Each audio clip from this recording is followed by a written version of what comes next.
late 1941, 5 Soviet shock armies were formed. These units were more heavily armed and better trained than standard Russian infantry army units, and received more armour and artillery support. Their primary purpose was to hammer the enemy's defences and force a breakthrough, in much the same fashion as the German blitzkrieg was performed.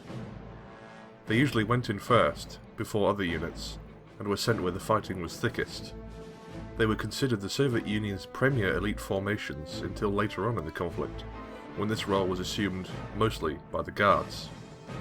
But the shock armies continued to play a pivotal role from their formation in 1941 until the war's end in 1945.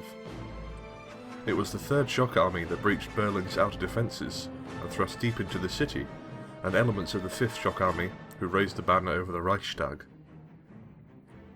The tactics of the shock armies were simple: strike hard and strike fast.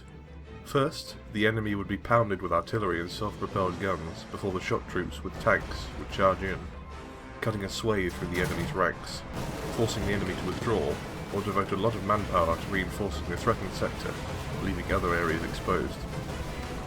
Should the shock troops fail to penetrate the enemy's lines, they would fall back, and another intense barrage would pound the enemy.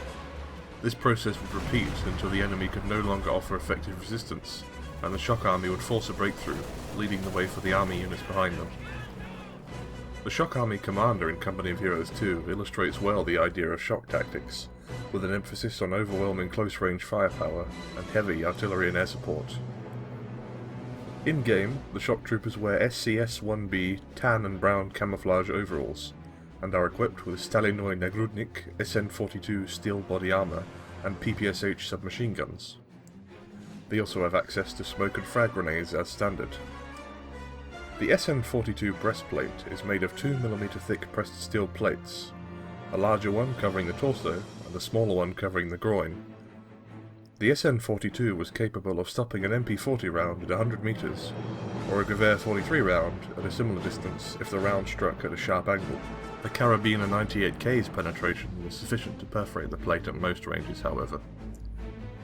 The body armour was excellent for street fighting, where the proximity of engagements meant there wasn't a great deal of long-distance movement required. However, in the open, the extra weight was a detriment. It also made lying down very difficult.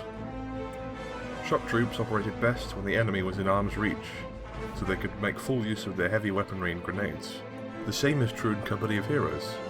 Shock troops are very poor at long-range combat, but at short range they are one of the best infantry units available.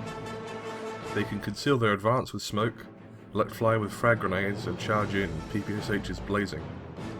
They work very well with armour, as they can protect vehicles from anti-tank infantry, and use their smoke to break line of sight between AT weapons and the vehicles. In reality, not all shock troops were armed with PPSHs, but being an elite breakthrough force, they would have had access to more specialist weaponry, like the PPSH, which worked very well in close quarter fighting. With their good training and equipment, the shock troopers remained a potent enemy for the Germans throughout the Patriotic War, and won many victories for the Soviet Union in many pivotal battles. Just like in reality, the Company of Heroes shock troops are a force to be reckoned with.